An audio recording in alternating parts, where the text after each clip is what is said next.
اگر Muslim world Iran کے missiles نہ روکتی، امریکنز کو کیمپس نہ دیتی، تو پھر یہ ہماری جسٹیفیکیشن بنتی تھی کہ ایران کی ریٹیلیشن ناجائز ہے ٹورڈز مسلم ورلڈ۔ لیکن اگر انہوں نے ان کو کیمپ فراہم کیے، ان کے علاقوں سے ایران پر اٹیک ہوا، اور اس کے بعد جب ایران نے جوابی کارروائی کی، جو فائد صاحب فرما رہے تھے کہ اسرائیل پہ کریں، تو اسرائیل نے تو بعد میں روکا ہے، وہ تو تھرڈ پیئر میں آتا تھا روکنے کے لیے۔ عراق، سیریا، کویت، یہ ساری کنٹریز نے اس کو انٹرسپٹ کرنے کے اندر بہت بھرپور کردار ادا کیا۔ اس بات میں تو کوئی دوسری رائے نہیں ہے۔ جو فائد صاحب کہہ رہے ہیں کہ ایک چیز غلط ہو گئی تو اس کا مطلب یہ نہیں کہ آپ بھی وہی کریں جو پارٹی کرے۔ ایران کو، اسرائیل کو تو کوئی بھی سپورٹ نہیں کر رہا نا یہاں پر۔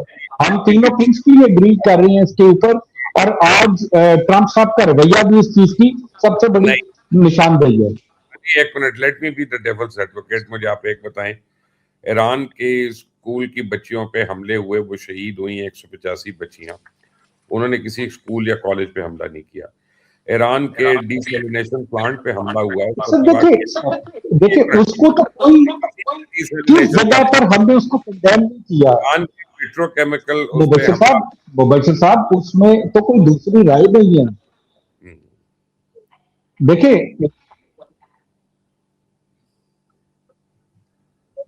مبشر صاحب، آپ جو بات کر رہے ہیں اس میں تو کوئی دوسری رائے نہیں ہے کہ اسرائیل ایک منہ زور گھوڑا بنا ہوا ہے، اور وہ ایک مائگرین بن گیا امریکہ کے لیے بھی۔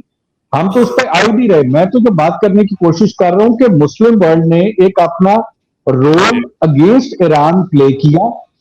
ایران کی وہ لیڈرشپ جو ایک بڑی سینٹی پرویل کرتی تھی، وہ ساری شہید ہو گئی۔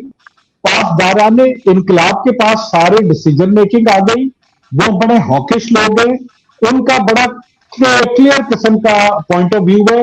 جس علاقے سے ہم پر حملہ ہوگا ہم ادھر کریں گے، چاہے وہ مسلم کنٹری ہو چاہے نان مسلم ہو۔ تو ہم تو آئی جی آر سی کے جو پوائنٹ آف ویو ہے اس کی وجہ سے تو یہ ڈیلے ہوا ہے، ورنہ اگر وہ تھوڑے سے اس معاملے میں لاجیکل ہوتے اور اتنے ہارڈ کو ڈیسیجن نہ لیتے تو شاید آج پاکستان ان دونوں کی کسی جگہ کے اوپر ایگریمنٹ کرانے میں ایک کردار آلریڈی ادا کر چکا تھا۔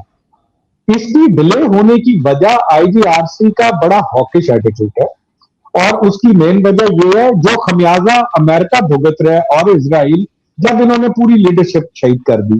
اب وہاں پر ویک لیڈرشپ کی بدولت سارا ڈیسیجن میکنگ ان کے ہاتھ میں آ گیا۔ جو ٹرمپ نے آج نیتن یاہو کے بارے میں ریئیکشن ہے، وہ ایک بڑے بھائی کا چھوٹے بھائی کے ساتھ ہے کہ میں تیرے لیے اپراہیم